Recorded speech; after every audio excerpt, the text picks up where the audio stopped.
महाराज जी को पढ़कर सुनाता है।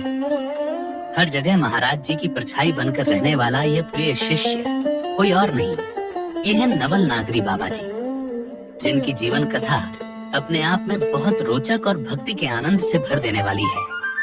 यह कहानी बताती है कि माया के बंधनों को तोड़ना एक मुश्किल कार्य तो है, लेकिन असंभव बिल्कुल नहीं, क्योंकि जब श्री जी कृपा करती हैं, तो माया भी तुम्हारे विरुद्ध न होकर तुम्हारे साथ हो जाती है। पंजाब का पठानकोट एक समृद्ध परिवार में इनका जन्म होता है। माताजी आर्ट एंड क्राफ्ट की टीचर थीं और पिताजी इंडियन आर्मी में अपनी सेवा दे रहे थे। जब भी ये अपने पिताजी को देखते तो इनमें भी देशभक्ति का जज्बा पैदा हो जाता और सोचते कि मैं कब आर्मी में भर्ती होकर देश की सेवा करूंगा। कई बार जिद करके ये अपने पिता के साथ उनकी आर्मी यूनिट में भी चले जाते। आखिरकार सन 2008 में वह समय आया जब इनका सिलेक्शन इंडियन आर्मी में हो गया।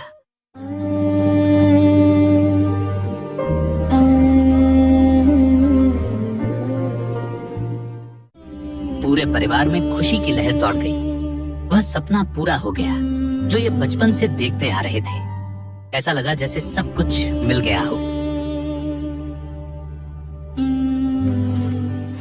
इसके बाद ये अपने पूरे सामर्थ्य और लगन के साथ इंडियन आर्मी में देश सेवा करने लगे।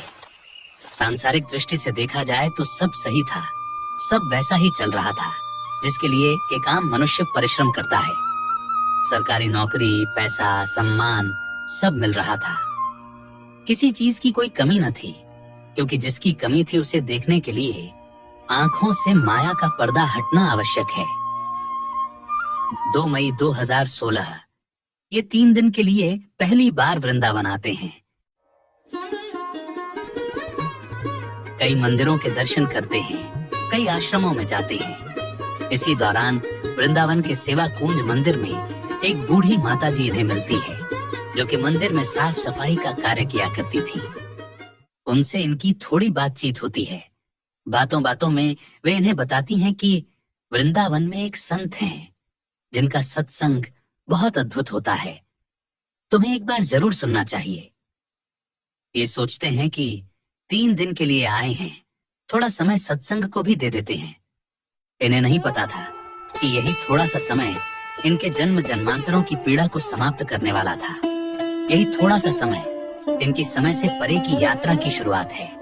वहां ये इन्हीं माताजी के साथ जाते हैं। जैसे ही ये सत्संग सुनने के लिए बैठते हैं, संत की वाणी इनके कानों से टकराती है। ये भीतर तक हिल जाते हैं। ऐसी तेजस्वी और ऊर्जावान वाणी इन्होंने पहले कभी न सुनी थी। जहां बैठकर ये सत्संग सुन रहे थे, वहां संत की आवाज तो आ रही थी, लेकिन संत के दर्शन नहीं हो पा रहे थे। ये सत्संग ब्रह्मचर्य के महत्व पर हो रहा था।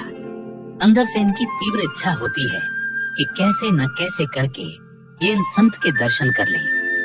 संत दर्शन के लिए ये कीर्तन में शामिल हो जाते हैं, और जैसे ही ये कीर्तन में संत को देखते हैं, इन्हें ऐसा लगता है जैसे ये किसी अन्य युग में आ गए हों। इन संत का ऑरा, इनका तेज, इनका आकर्षण ऐसा था कि ये एक अलग ही अलौकिक आनंद से भर जाते हैं।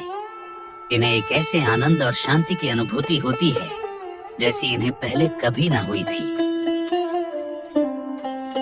ये संत कोई और नहीं, ये थे हम सब के लिए आदरणीय और प्रिय हमारे प्रेमानंद जी महाराज, जिनका प्रभाव आज एक आम भारतीय से लेकर विश्व की विख्यात हस्तियों तक है। ये तीनों दिन सत्संग सुनते हैं और फिर कारगिल, जहां इनकी पोस्टिंग थी, वहां चले जाते हैं। काम से जब भी इन्हें अवसर मिलता, ये प्रेमानंद जी महाराज के सत्संग सुनने लगते। उस समय प्रेमानंद जी के ज्यादातर सत्संग वृंदावन की रहनी और वृंदावन वास की महिमा पर केंद्रित थे। इन्हें भी अब लगने लगा कि अगर इस जीवन को सार्थक बनाना है तो वृंदावन वास जरूरी है। सत्संग सुनते सुनते ये सोचने लगते कि अब कब वृंदावन जाना हो, अब कब महाराज जी के दर्शन होंगे। जैसे ही अगस्त में इनकी अगली छुट्टी आती है, ये दिल्ली के लिए फ्लाइट लेते हैं और फिर सीधा वृंदावन आ जाते हैं। ये चाहते थे कि कैसे न कैसे करके एक बार महाराज जी से मिलना हो जाए। आखिरकार एक संत के माध्यम से इनका प्रेमानंद जी महाराज से मिलना हुआ। महाराज ने इनसे पूछा, हमारे जीवन का उद्देश्य क्या है? ये सवाल ऐसा था जिसके बारे में इन्होंने कभी न सोचा था, लेकिन इस सब के बावजूद इनके मुंह से स्वतः ही निकल जाता है। वृंदावन वास और ईश्वर प्राप्ति। महाराज जी मुस्कुराते हैं और आशीर्वाद प्रदान करते हैं। महाराज जी से मिलकर इन्हें ऐसा लगता है जैसे न जाने कितने जन्मों के बिछड़े थे और आज मिल गए। मात्र 6 से 7 मिनट की यह मुलाकात इन्हें भीतर तक तर देती है। इसके बाद ये फिर से अक्टूबर में वृंदावन आते हैं। शाम को जब महाराज जी पैदल पैदल राधा वल्लभ जी के मंदिर में प्रसाद लेने जाते हैं तो ये भी उनके साथ हो जाते हैं। ये वह समय था जब महाराज जी को कम ही लोग जानते थे। श्री जी की कृपा से रात्रि में इन्हें महाराज जी की चरण सेवा का भी अवसर प्रदान होता है। साथ साथ महाराज जी से वार्तालाप भी होता है।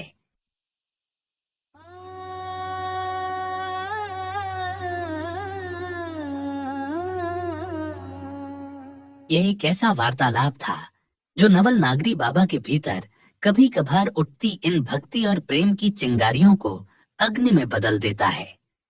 भीतर से आवाज आती है, अब कहीं नहीं जाना, यही रहना है, अब वृंदावनवास से जरूरी कुछ नहीं। लेकिन अभी एक परिवार बचा था जिसकी आंखों में अपने पुत्र के लिए कई उम्मीदें, कई सपने बाकी थे। इसलिए अब समस्या यही थी कि इसके बारे में परिवार को कैसे बताया जाए। ये अपने घर जाते हैं और हिम्मत करके अपनी बात उनके सामने रखते हैं। सब समझाने लगते हैं कि 4 से 5 साल की नौकरी और है, अब कर ले बेटा, सरकारी नौकरी है, इसके बाद पेंशन भी मिलेगी। रिश्तेदार समझाते हैं और आखिर में परिवार वाले कहते हैं कि तुझे वृंदावन ही तो रहना है, तेरी मथुरा में पोस्टिंग कर देते हैं, आते जाते रहना वृंदावन। और फिर कैसे न कैसे करके इनकी मथुरा में पोस्टिंग करवा दी गई, जिसे इन्हें 1 अप्रैल 2017 में ज्वाइन करना था। ज्वाइनिंग से पहले कुछ दिन के लिए ये वृंदावन रुकने की योजना बनाते हैं। माता पिता से आज्ञा लेकर ये 17 मार्च से 21 मार्च तक के लिए वृंदावन आ जाते हैं। महाराज जी के सत्संग सुनते हैं, सेवा करते हैं, महाराज की दिनचर्या में शामिल होते हैं, जैसे कि सुबह 3 बजे उठकर यमुना जाना, वृंदावन की परिक्रमा करना इत्यादि। इन्हें ऐसे लगता है कि न जाने कौन सी दुनिया में वे पहले रह रहे थे और अब ये कौन सी अद्भुत दुनिया में आ गए जहाँ सिर्फ आनंद ही आनंद है। वह आनंद जो प्राप्त होता है निस्वार्थ भक्ति और गुरु सेवा से। इन्हें ऐसा लगा जैसे कलयुग से सीधे सतयुग में आ गए। समय तेजी से बीतता गया और इनकी वापसी की तिथि आ गई। जाने की सोचने भर से इनमें घबराहट होने लगी, हाथ पैर फूलने लगे कि अब मुझे वृंदावन से दूर जाना है, अपने गुरु की शरण से दूर जाना।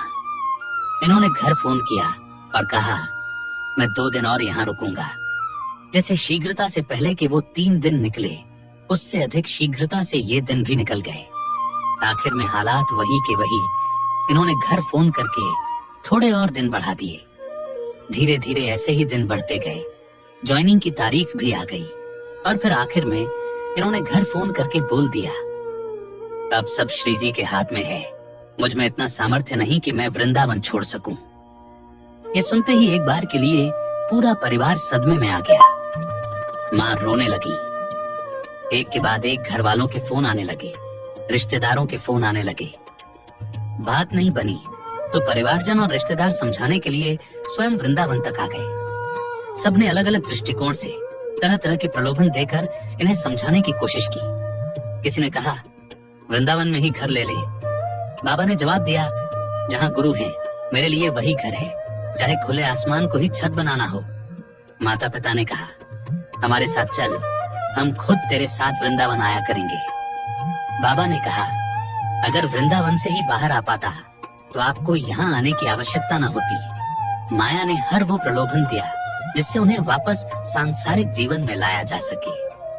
लेकिन बाबा ने अब भक्ति का ऐसा रसपान कर लिया था जिसके बाद माया का हर एक प्रलोभन फीका पड़ जाता है।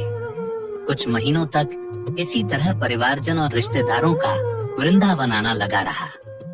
दुखी और चिंतित माता पिता अपने पुत्र को देखने के लिए YouTube पर महाराज जी से जुड़ी वीडियोस देखने लगे, जिसके साथ साथ उन्हें महाराज जी का सत्संग भी सुनने को मिल जाता।